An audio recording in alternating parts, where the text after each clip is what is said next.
आपण मैंने केबे ना केबे ट्रेन जाइए और ट्रेन में गलाबे देखिए प्रत्येक बगीर आगर और पछरे एमती दुईटी जिनस लगी था। तो बहुत लोग भावती जे यही जिनसटी ट्रेन बगी को आउ गोटे बगी सहित जोड़ी थाए जहाँकि संपूर्ण भूल।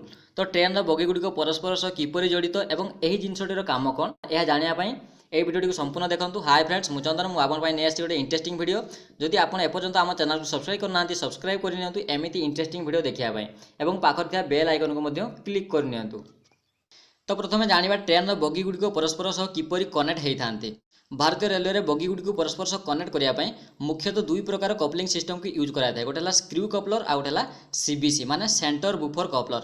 आपन जो ये पिक्चर देखी पार्टी ये स्क्रू कपलर। स्क्रू कपलर कौन हुए ना दुईटी बगी को स्क्रू मध्यम जोड़ा था और प्रत्येक बगीर दुई साइड दुईटी बुफर लगी था। बहुत लोग भावती कि यही बुफर ही बगी दुईटी कनेक्ट करता है किंतु यह संपूर्ण भाव में भूल। एठार बुफर काम है जदि कौन कारण दुईटी बगी मध्य झटका लगे कि आघात लगे ये सही आघात को कम करता है। जमीक आपण बाइक रे शॉक अब्जॉर्बर लगी था शॉक अब्जॉर्बर लगी था जहाँकि आकस्मिक झटका को कम करता है। सेमती एठार बुफर दुईटी बगी मध्य आकस्मिक झटका को कम करता है जहाँफल भितर थिबा लोक मानकु कम झटका लगी था। एवं द्वितीयटी हूँ सीबीसी माने सेंटर बुफर कपलर। यही सिस्टम को प्रथम मालगाड़ी ट्रेन में यूज कराउथला किंतु एबे यही सिस्टम को पैसेंजर ट्रेन में यूज कराउछि।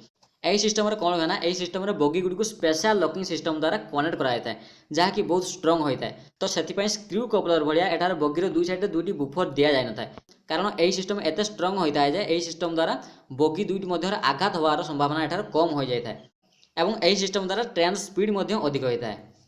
तो बस फ्रेंड्स आज एतिकी। जदि वीडियोटी भल लगी लाइक और शेयर करूँ और एमती इंटरेस्टिंग वीडियो देखा चैनल को सब्सक्राइब करनी। जय जगन्नाथ।